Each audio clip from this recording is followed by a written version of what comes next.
조각의 신이라고 그러더라고요. 로댕이라는 분. 요즘은 이렇게 꼭 하면 신이라는 자를 잘 붙여. 무슨 신, 무슨 신. 죽으려고 하잖아. 잡신이라는 얘기인데 유일신은 하나님 한 분밖에 없고 대문자, 지우 이 다 소문자 잡신을 자꾸 갖다가 붙여가지고 우리가 뭐 아이돌 사실 굉장히 다루면 안 되는 그런 문제고 우리가 한국말처럼 그래요. 아이돌 그러니까 근데 이게 우상이란 말이 달라 사실. 사람은 누구나 신이 그리고 우상의 대상이 될 수 없습니다. 용어라도 우리가 가려서 조심스럽게 우리가 사용해야 할 것 같아요. 어쨌든 로댕이라는 분이 하여튼 조각을 잘한다 그 얘기겠죠. 그분의 작품 가운데 생각하는 사람이라는 동상 아시죠? 벌거벗은 남자가 턱을 베고 이렇게 앉아있는데 원래 그 로댕의 생각하는 그 사람의 그 동상의 위치가 어디냐? 지옥의 출입구였어요. 지옥의 문에 200개의 그 동상을 세우는데 그 중에 한 작품이 로댕의 생각하는 사람이 그 지옥의 문에 그 생각하는 사람의 위치가 지옥의 문에 있는 거예요. 그러면서 뭘 생각하느냐? 지옥의 현장, 고통스러운 가운데서 신음하고 발버둥치는 그 지옥의 현장을 보면서 고민하고 괴로워하는 삶이 바로 생각하는 사람의 그 취지예요. 제작한 동상의 목적이에요. 그냥 우리가 아름답게만 우리가 추상적으로만 그 동상을 바라보니까는 뭐 그냥 이렇게 취해서 그러는데 말이죠. 본래의 의미를 우리가 먼저 좀 우리가 잘 알 필요가 있겠다. 생각이라고 하는 것은 보이는 결과, 그러니까 행동이 수반되어진 결과에 대한 원인이 되고 기인이 되는 그 생각으로부터 출발이 되는 거죠. 그러니까 생각이 없는, 원인이 없는, 결과가 없는 거죠. 생각이 없는 행동은 없다는 겁니다. 그만큼 결과물은 곧 보이지 않는 생각으로부터, 마음으로부터 시작이 되어진다.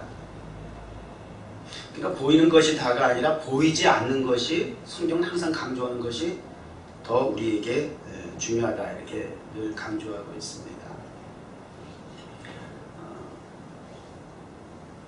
오늘 본문의 주제는 다름을 인정하는 것이 믿음이다. 그렇게 정했어요. 특별히 오늘 본문에 나와 있는 말씀 가운데 다름에 대해서 하나님께서 우리와의 다른 점을 말씀하셨어요. 그것이 생각이라는 거예요. 내가 너희와 다른 점이 있다. 생각이 다르다는 거예요. 그 생각의 다름의 차이가 어느 정도냐? 하늘과 땅만큼. 하늘과 땅 차이가 있을 만큼 나와 너희의 생각은 확연하게 다르다. 이렇게 말씀하고 계세요. 하늘과 땅이라고 하는 것은 공간적인 차이를 우리가 말할 수 있겠죠. 너 엄마 얼마만큼 사랑해? 하늘만큼 땅만큼. 그냥 가장 우리 인간이 표현할 수 있는 최대한치라고 얘기할 수가 있겠죠. 최대치라고 얘기할 수가 있겠죠. 공간적인 개념에서도 받아들여도 무리가 없으시고요. 또 어떤 측면에서 정신적인 차원, 3차원, 4차원, 우리 교인도 좀 있어요. 좀 차원이 다른 사람들이 좀 있어요. 우리가 똑같은 걸 보더라도 생각 못하는 것을 보고 혼자서 낄낄낄 웃고 혼자서 힘들어하고 이게 왜 그러는데? 그러면 그분의 생각을 들어보면 똑같은 상황 속에서 보고되는 겪은 일인데 이게 남다른 거야. 그게 굉장히 본인에게는 그냥 막 기쁨이 있고 또 아니면 자기에게 디프레스가 되고 그래서 야, 생각이 다른 게 차원이라고 이렇게 얘기를 해요. 하나님과의 우리와의 생각하는 차원이 다르다. 이건 3차원, 4차원의 수준이 아니다. 그냥 신령적 의미에서 볼 때에 하나님의 속성은 창조주이기에 말씀으로 온 우주 만물을 창조하신 분이시기에 전능하신 분이기에 전지하신 분이기에 올마이트 가시기에 엘샤다이시기에 엘로힘이시기에 영원하신 분, 제한이 없으신 분이에요. 무한대이신 분이에요. 반면에 우리 피조물 크리에이처된 우리 인간은, 인생은 한중 흙덩어리와 같이 한계가 있고 제한이 있어요. 불가능 속에 날마다 살아갈 수밖에 없는 속성을 가지고 있는 인생이기에, 사실 하나님의 입장에서 우리와 이렇게 비교해 주시니까 아유, 영광이지요. 송구스러운 마음이지요. 아유, 그냥 왕 앞에서도 고개도 못 들고 동척하여 주시옵소서, 뭐 이렇게 하는 신화된 입장에서, 정말 벌어지만도 못한 죄인된 입장에서 전능하신 거룩하신 하나님 앞에 우리가 어찌 감히 비교의 대상이 될 수가 있겠어요? 하나님이 우리를 그렇게 비교해 주신 것만으로도 황공무지로서이다라는 말이에요. 그러나 우리를 이해시키시기 위해서 우리의 입장을 하나님께서는 더불어 품어주시고 이해해주시고 받아주시고, 이런 한양과 재량과 긍휼히 여기심과 불쌍히 여심과 자비하심이, 인자하심이 우리에게 나타내주시는 그런 표현인 거죠. 그나마도 하나만 땅과 같이 너희와 나의 생각은 너무 다르다. 자, 이게요, 우리 그리스도인들이 은혜생활하는 데 있어서 이 주님의 말씀을 우리가 먼저 딱 베이직으로 깔고 있어야 돼. 이게 우리가 신앙생활하는 출발이 돼야 돼. 동기가 돼야 돼. 그러면 어떤 상황 속에서라도 받아들일 수 있어요. 이해해요? 하나님의 말씀에 하나님의 역사가, 하나님의 하시는 일이 우리의 이 수준과 이 차원과 이러한 지식과 경험과 짧은 안목과 이목과 보고 듣는 그런 관점을 가지고 하나님의 그 넓고 오묘하신 신비로운 끝이 없는 영원한 세계를, 하나님의 나라를 우리가 어떻게 받아들이고 이해할 수 있어요? 이해란 편 자체가 안 맞아요. 이해할 수 없어요. 근데 우리는 자꾸 그런 하나님의 말씀에 대해서, 하나님의 일에 대해서 내 짧은 지식과 경험을 가지고 그걸 자꾸 이해를 하려고 하니까 부딪히는 거예요. 그러니까 어떻게 우리가 때마다 고민이 돼서 이런 원망과 시비가 나오죠. 어찌하여? 우리가 이해를 받아들일 수 없다는 거예요. 이해할 수 없다는 거예요. 우리 수요일날 욥기서를 공부하고 있어요. 물론 잘 아는 내용이지만 다시 한번 욥이 받았던 그 고난의 현장을 한번 들어가면서 한번 살펴보면서 다시 한번 느꼈던 점은, 내가 힘들다, 어렵다, 괴롭다, 고통스럽다, 죽고 싶다, 이거 욥의 고난 앞에서 명함도 못 꺼내겠더라고요. 여러분, 힘들 때마다 욥기서를 좀 보시기 바랍니다. 나보다 더 좋은 여건에 있는 사람을 자꾸 바라보면서 비교하면서 패배의식을 가지고 자기 학대하지 마시고요, 괴로워하고 몸부림치지 마시고 비하하지 마시고 욥기서를 통해서 욥이 받은 고난을 한번 여러분 살펴보시면서 여러분이 힘들다 어렵다는 그 처지를 돌아보시라고. 이거 명함도 못 꺼낸다니까. 내가 욥의 입장이었다면 하면 이거는 말도 안 돼. 지금도 내가 이걸 또 고난이라고 하나님 앞에 어찌하여 어느 때까지니까 와임이 막 이러면서 하나님을 향하여 뭔가 대항할 것처럼 받아들일 수 없다는, 인정할 수 없다는 그러한 우리의 불신앙적인 요소를 발견하게 되더라고 말입니다. 그런데 하나님의 생각과 나의 생각은 너무 다르다. 그거부터 인정하고 시작해야 한다는 것이에요. 로마서 8장 7절에 육신의 생각은요, 육신의 생각은 누구의 생각? 저와 여러분의 생각. 육신의 생각은 하나님과 원수가 되나니 이는 하나님의 법에 불복하지 아니할 뿐만 아니라 하나님의 법에 순종 불복할 수도 없습니다. 그렇게 말씀하셨어요. 육신의 생각이라고 하는 것은, 나의 생각이라고 하는 것은 철저하게 타락한 본성과 죄의 본능을 가지고 있다는 거예요. 생각을 잘하면 창의적인 결과를 가져올 수 있어요. 근데 그 생각을 잘 못하면 그렇게 그냥 표현한 거예요. 우리의 타락한 본능과 죄의 본성을 부추겨서 범죄의 결과가 나오게 됐어요. 범죄의 재구성 출발이 그렇다는 거예요.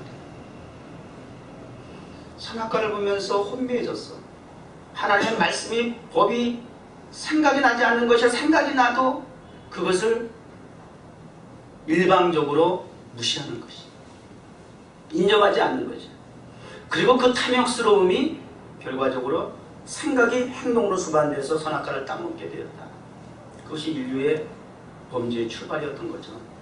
그것이 늘 변함없이 우리 인생들의 생각 속에 조종하고 배후에서 시험하는, 유혹하는 사탄의 전술 전략이었다라고 하는 거예요. 끊임없이 태초부터 지금까지 그렇게 해서 우리 인생을 그 육신의 생각을 통해서 하나님과 철저하게 원수되게 하는 것이, 그것이 사탄의 아주 오묘한 전술이고 전략이라는 사실이에요.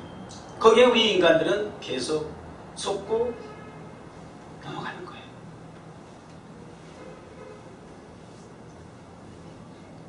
하나님의 생각과 우리의 생각의 차이점을 또 우리가 알 수 있는 말씀은 오늘 본문 앞에 53장에 또 이렇게 부연해서 설명을 해놓았어요.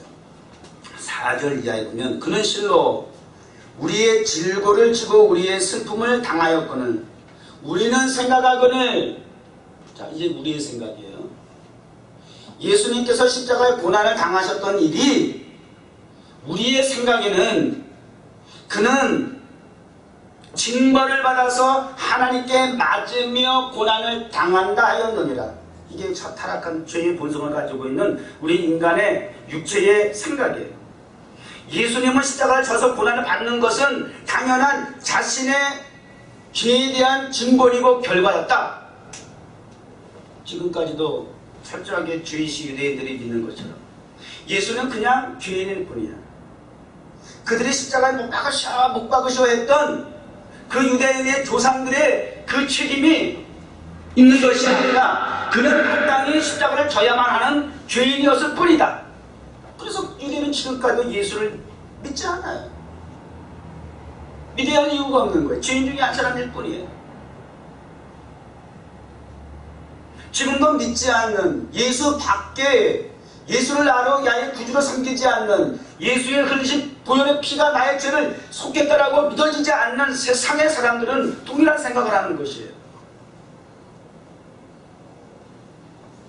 그런데 그러한 우리의 육체의 생각과 달리 하나님의 생각, 하나님의 입장은 5절에 그가 찔림은 우리의 허물을 인함이, 그의 상함은 우리의 죄악을 인함이라. 그가 징계를 받음으로 우리가 평화를 누리고 그가 채찍에 맞음으로 우리가 나음을 입었느니라.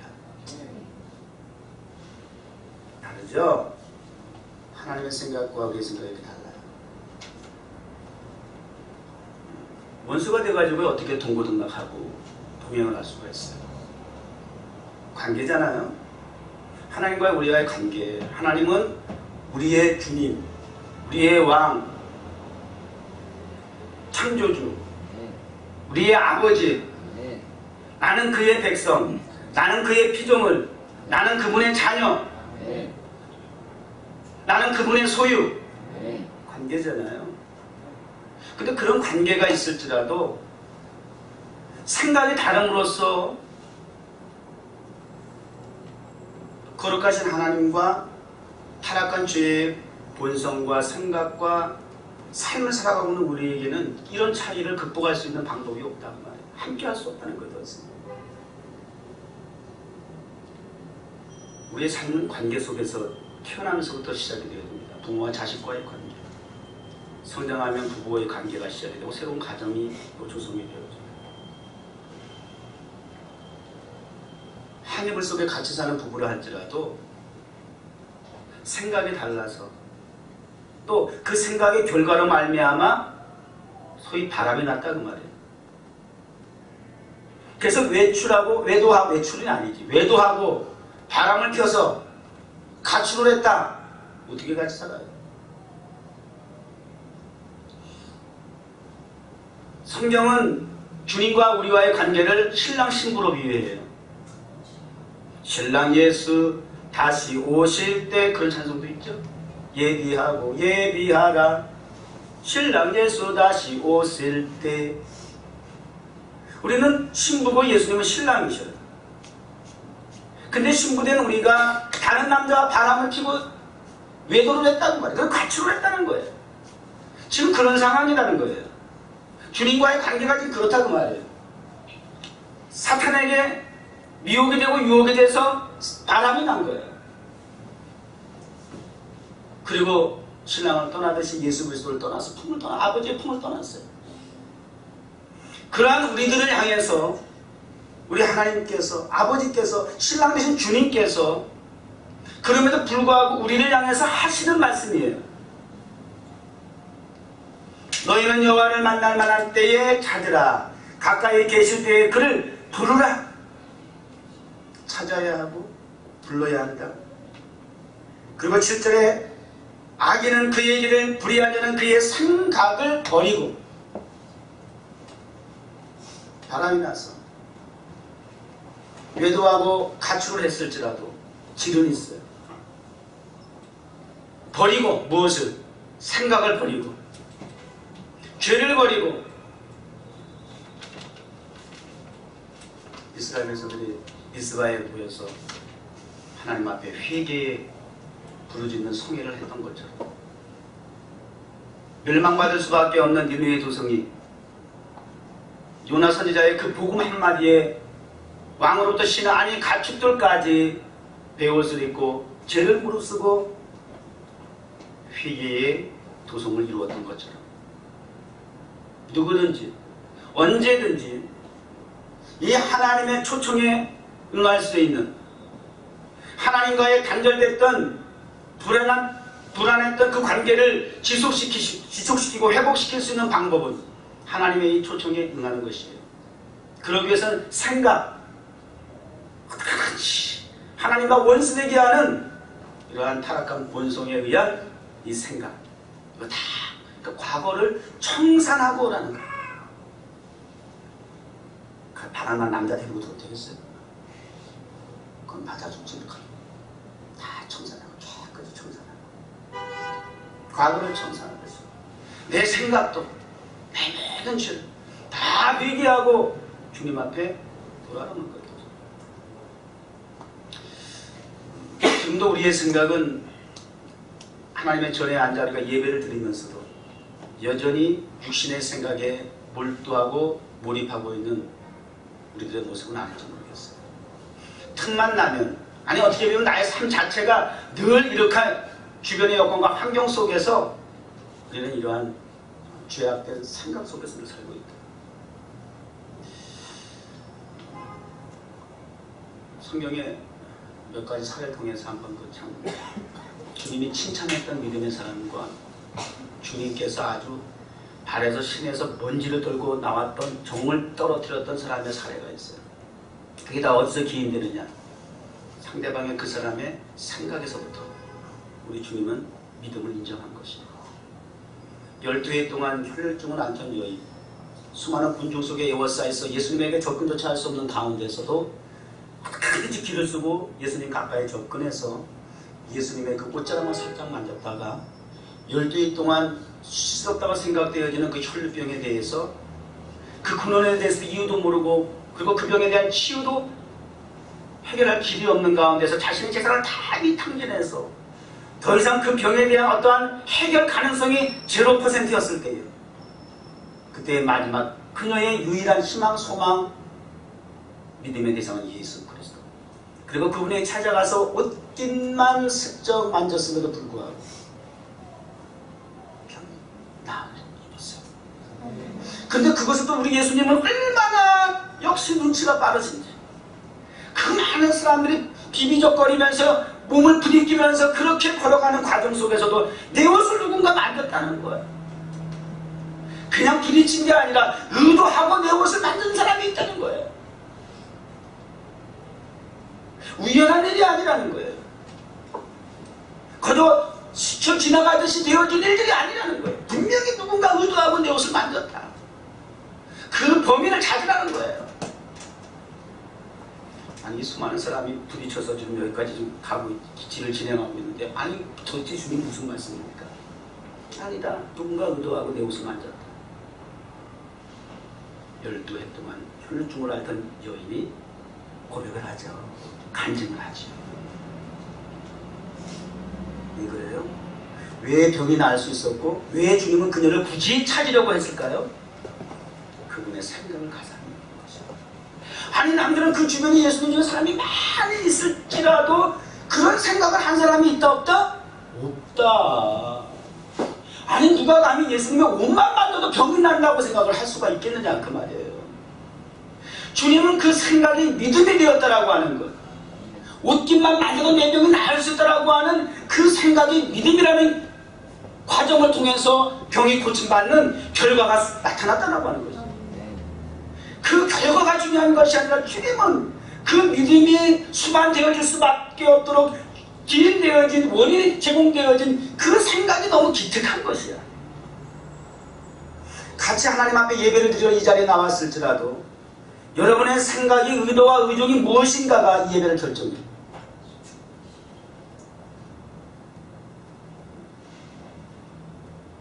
왜 스로보니게 여인 또는 가나안 여인이라고 하는 여인을 칭찬을 하셨습니까? 왕무시를 하셨음에도, 계치급을 받았음에도 주인의 밥상에서 떨어지는 부스럭이라도 먹을 수 있지 않습니까?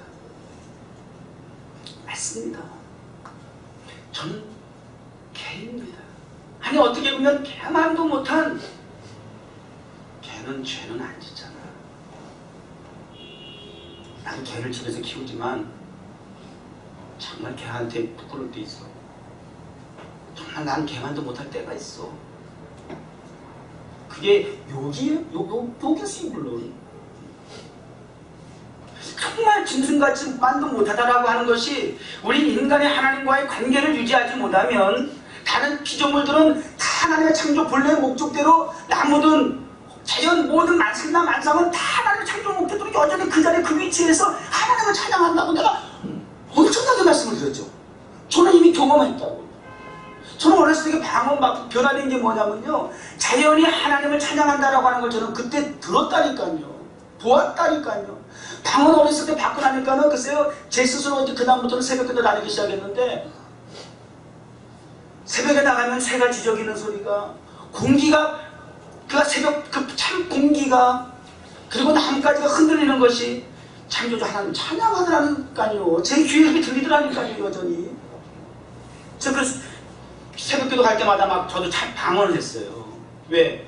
저 창조 피조물들이 다 하나님을 찬양하는데 어떻게 하나님의 형상을 따라 지음받은 인간이 돼가지고 하나님을 찬양을 안 할 수가 있어요. 그래서 저도 방언하면서 찬양하면서, 방언으로 찬양하면서 새벽기도가 그랬었어요. 제가 군에서 군종 목회하면서 한 달간 막 산속에 그 훈련 가면 그 예배당이 어디 있어요? 그 산속에 들어가서 자연을 앞에 놓고 산속에 들어가서 나무를 앞에다 놓고 저 예배, 주일 예배 인도했다니까요. 자연 앞에서 다 같이 묵도하심으로 주일 예배를 시작드리겠습니다. 그러면 이 바람도 나무도 다 같이 사도신경으로 신앙 고백하겠습니다. 그러면 다 같이 막 그 세계는 그렇게 들려요. 저는 나무 자연을 놓고 저 예배를 인도했어요. 한 달 동안. 그 자연들이 하나님을 찬양하더라고요. 그러니까 우리가 하나님 앞에 나가서 하나님의 형상을 담은 사람으로서 하나님의 창조의 목적 의도대로 하나님을 찬양하고 예비하는 도구로서 우리가 하나님 앞에 쓰임받지 못하면 찬양만 못하잖아요. 그게 뭐 틀렸느냐고요. 그걸 왜 요구를 들으세요? 그게 우리의 그 수준밖에 안 되는 가치인데. 그러니까 세상 사람들 잘났다 못났다 이거 굉장히 웃기는 거야. 그것이 기준이 아니에요. 배우고 못 배우고 있고 없고 높고 낮음이 기준이 아니에요. 하나님의 말씀이 하나님의 영이 우리와 함께 하느냐가 기준이고 그것이 가치가 돼야죠. 그래요. 개라도 좋아요. 그러나 주인의 밥상에서 떨어지는 부스러기라도 먹는 게 개 입장 아닙니까? 부스러기 은혜라도 주세요. 그거잖아. 부스러기 은혜도 주님께로부터 떨어지는 부스러기 은혜도 죽은 자를 살리는 능력이 나타나네. 부스러기 은혜라도 받아가야 될 거 아닙니까? 왜 고넬료 백부장을 칭찬했어요? 로마의 이방인을. 주님 말씀만 하세요. 아니 뭐 주님은 친히 가셔서 내 종 환자에게 뭐 얼굴 보고 손을 얹고 기도 안 하셔도 주님은 말씀만 하시면 실공을 초월하신 전능자이신데 그냥 여기서 말씀만 하시면 내 종 하인이 나을 줄 믿습니다. 이게 상당히 다르잖아. 그러니까 안 놀래요? 이런 믿음의 사람이 있다는 게 좀 나하고 비교가 안 돼요. 너무 그러니까 하나님 주님이 칭찬하신 것은 그 믿음이 형성이 될 수 있도록 그런 생각을 가지고 있다는 것이 이게 얼마나 가상하냐 그 말이에요. 그러니까 감동받으시고 칭찬하지 아니하실 수가 없죠. 주님 칭찬이 이세가세가 아니라 칭찬할 사람이 별로 없었어. 많은 사람 중에. 또 칭찬한 사람들이 다 특이하게 이방인들이에요. 그 공통점이 뭐냐? 생각이 달랐단 말이죠. 하나님 앞에 봉사를 헌신해도요. 생각을 어떤 생각을 가지고 헌신하고 봉사하느냐가 굉장히 중요해. 딱 이렇게 봤는데 불순한 의도와 동기를 가지고 저 의를 가지고 하게 되는 사람들 보면요. 그 봉사에도 굉장히 꼴값지 않게 보여요. 비위가 상해요. 생각이 그만큼 중요해요. 동기부여가 그만큼 중요한 거예요. 반면에 예수님이 고향에 가셨어요. 거기서 복음을 전하고 말씀을 전하고. 그런데 동네 사람들이 느끼는 쟤 누구야? 예수 아니야? 저 목수 요셉의 아들 아니야 저게? 걔 언제 저렇게 실력이 들었어? 그냥 목수 요셉의 아들 이 정도로 생각하고 예수님의 가치 평가를 절하해 버렸어요. 왕무신 출신 배경 철저하게 인간적인 악목과 기준과 생각이죠. 이렇게 악한 인간적인 육체의 생각을 하고 있는 고향 사람들에 대해서는 미련 없이 등 돌리시고 신발에서 먼지 털고 탁 나오셨어요. 아시겠어요? 생각의 차이에 따라서 우리 주님께서 반응하는 것은 이렇게 달라. 어린 소년 다윗 골리앗 앞에 섰을 때가 17 정도 됐다고 해요. 10대 청소년이에요. 왕과 신하로부터 골리앗 앞에 벌벌 떨고 있는 그 현장을 목격하게 되었어요. 더군다나 사신 하나님을 모독하는 이방인 블레셋의 장군 누구예요? 골리앗의 그 음성을 듣게 될 때 도저히 참을 수가 없었어요. 의분을 느꼈어요. 거룩한 분노를 느꼈어요. 그리고 왕 앞에 찾아가서 내가 저 골리앗을 대항하겠다는 거예요. 네 어린 나이에 너 출신 배경을 보니까 목동이고 네가 어떻게 걱정하지 마세요. 제가 목동으로서 양을 데리고 들에 나가게 되면 때론 곰이 달려들고 이리가 달려들고 사자가 달려들지라도 제가 그들의 입에서조차 내 양을 구출해냈어요. 왜냐하면 하나님 나와 함께 해주시기 때문이에요. 그렇다면 저 짐승만도 못한 골리앗 어찌 하나님 나와 함께 해주시지 않겠습니까? 뭐예요? 생각이다. 왕과 신하들은 벌벌 떨 수밖에 없었어요. 성경에 기록된 인물 가운데, 아니 역사적인 인물 가운데 최장신 최고의 거인이라고 하면 아마 골리앗을 아마 상징할 수 있을 거예요. 아무도 그 골리앗 앞에 설 수 없었어요. 육신의 생각이었죠. 철저한 평범한 보통 사람의 수준이었죠. 가치관이었죠. 그러나 하나님의 생각, 사람들은 그 수준의 가치관과 생각을 머물러 있어서 안 된다는 거예요. 초월해야 해요. 왜요? 하나님의 생각을 따라 하나님의 생각의 수준에 맞춰야 되니까. 이성은, 자연은, 환경은 초월하신, 전능하신 하나님의 생각에 맞추는 게 믿음이다 그 말이에요. 그분의 그 생각을 인정하는 것이 믿음이다 그 말이에요. 그분의 그 생각이 오늘 나를 통해서 골리앗을 무찌르게 하기 위한 하나님의 의도와 목적의 섭리가 나로 아버지 이세를 통해서 심부름을 보내주셨다. 이것이 다윗의 하나님의 생각을 받아들이는, 인정하는, 그래서 당대히 골리앗 앞에 나갈 수 있었던 출발이었다는 거예요. 미쳤어요. 죽으려고 나가요. 그러나 그렇게 나갈 수 있었던 것은, 그리고 골리앗 앞에 서서도 만군의 여호와 하나님, 전쟁에 능하신 신, 너는 칼과 단창으로 방패로 나에게 나오지만 철저하게 인간적 수단과 방법을 가지고 너는 나에게 나왔지만 최고의 인간적인 최상의 최고의 무기로 공격할 수 있고 방어할 수 있는 최고의 무기를 가지고 나에게 나왔지만 절대 백전백승할 수밖에 없는 조건을 가지고 나왔지만, 그러나 그것은 타락한 육체의 생각, 인간의 생각의 한계일 뿐이고, 그래서 많은 사람들이 또한 참관자로서 볼 때라도 절대적으로 백전백승할 수밖에 없는 것이 골리앗의 입장이라고 하는 것이 철저한 우리 육체의 생각이지만, 그러나 홀로선 다윗만큼은 하나님의 생각, 하나님의 입장, 하나님 나라를 이 땅에 그리고 골리앗 앞에 세우신 의도, 목적이 분명히 있음을 인정하는 것. 그 믿음이 골리앗 앞에 담대하게 설 수 있었고, 그 사신 하나님을 증거하면서 골리앗을 무찌를 수 있었어요. 하나님의 생각과 사람의 생각은 이렇게 차이가 납니다. 하늘만큼 다르니까. 아브라함에게 하늘의 별같이 바다의 모래알같이 후손을 약속했지만 75세 약속받았는데 나이 100세가 다 되도록 후손이 없어요. 아내 사라의 지혜로운 인간적인 생각, 씨만 당신이면 되지 꼭 내 몸일 필요가 있겠어요. 저 하가를 통해서 씨를 만듭시다, 후손을 만듭시다. 그건 정말 지혜로운 방법이다. 그러나 하나님의 생각 아니었어요. 그게 사탄이 주는 전략이에요. 아주 교묘하게, 그럴듯하게, 보항직스럽게, 아주 이해가 될 수 있도록 그렇게 다가와요. 굉장히 행복해지겠죠. 굉장히 모양도 좋아요. 결과는 굉장히 좋을 것 같아요. 죽을 다 아직 죽고 죽지 않은 거. 그리고는 인간적인 생각으로, 하나님의 방법이 아닌 인간적인 방법으로 이스마엘을 생산하죠.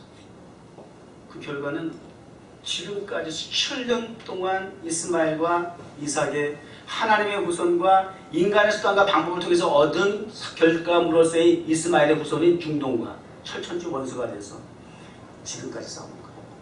지금까지 서로 죽이지 못해서 애를 쓰는 거예요. 그런 비극이 일어났던 출발이 육체의 생각으로 말미암아 엄청난 비극의 결과를 가져올 수 있게 되었다라고 하는 것입니다.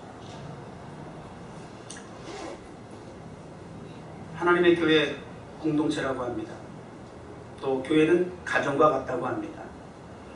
목사, 성도 여러분과 함께 하나님의 나라를 이루어나가는, 하나님의 뜻을 이 땅에 실현해나가는 도구로서 하나님이 세우신 이 땅의 공동체입니다. 하나님의 나라 축소판입니다. 믿음의 가정입니다. 하나가 될 수 있는 방법은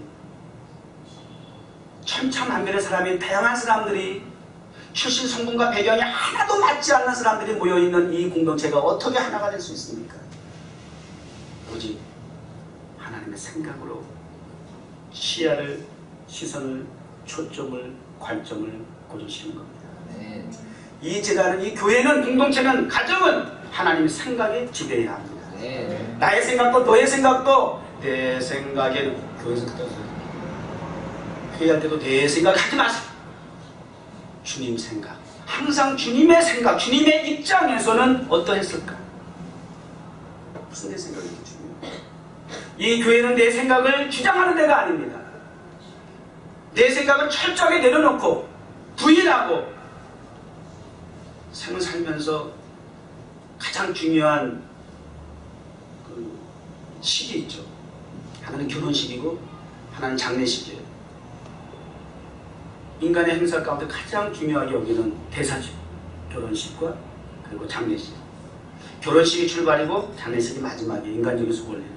그러나 우리 그리스도인의 순서가 달라. 장례식이 먼저고 그 다음에 결혼식이야. 예수를 믿는 그 순간 나는 죽어야 돼. 죽어야 돼. 죽고 새롭게 거듭나야 새 출발이 되어지는 거야. 그리고 예수 신랑과 함께하는 것이야. 한 가정을 이루는 것이야. 부부관계가 회복될 수 있어. 그래서 생각을 버리라는 얘기는 바로 내가 죽어야 된다는 얘기예요. 돌아오라는 얘기는 내가 죽고 회개하고 철저하게 나를 부인하고 포기하고 그리고 돌아오라는 거예요. 그랬을 때 하나님은 단절됐던 관계를 회복시켜 주시겠다는 거예요. 함께 동고동락해 동행해 주시겠다는 거예요. 우리 원리 바로 알아요. 하나님의 생각이 지배하는 교회가 되고 가정이 되길 바랍니다. 부부관계도 마찬가지예요. 서로 이 평생 살면서 이게 부부라고요? 이게 맞느냐고. 부부로 살아보시는 분은 알겠지만 20년, 30년을 살아도 이게 안 맞아가지고 제가 지난 수요일날도 말고 이게 성경공부만 얘기했지만 우리도 부부싸움 목사라고 안 하는 게 하거든요.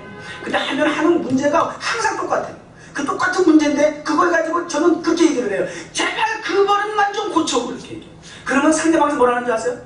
제발 그것만 좀 이해해줘. 상대방 예를 들어서 사모님 나한테 그러진 않았지만 목사님 제발 좀 그것만 고쳐주세요. 그러면 나는 뭐라 하더라? 제발 나는 이거 고칠 수 없어. 이것만 이해해줘. 이러고 사는 거야. 이러고 이것 때문에 평생을 싸워. 아는데 똑같은 그 문제점 가지고 똑같은 거 맨날 그러고 싸우는 거야. 중재까지 안 될 것 같아. 그럼 어떻게 해야 돼?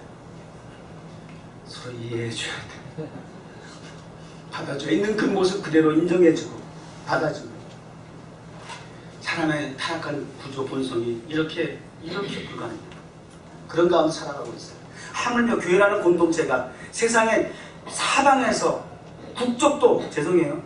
배경도 활동 못하는 가운데서 모여서 믿음의 가정이라고 사실은 식구보다 더 많이 얼굴 봐. 가족보다 더 많이 얼굴 봐. 그렇게 지금 벌써 우리 요정목교도 8년, 9년, 10년 가까이 좀 돼가고 있는 거예요. 이 이상 가까운 가정이 어디 있어? 가족이 어디 있어? 구성원이 어디 있어?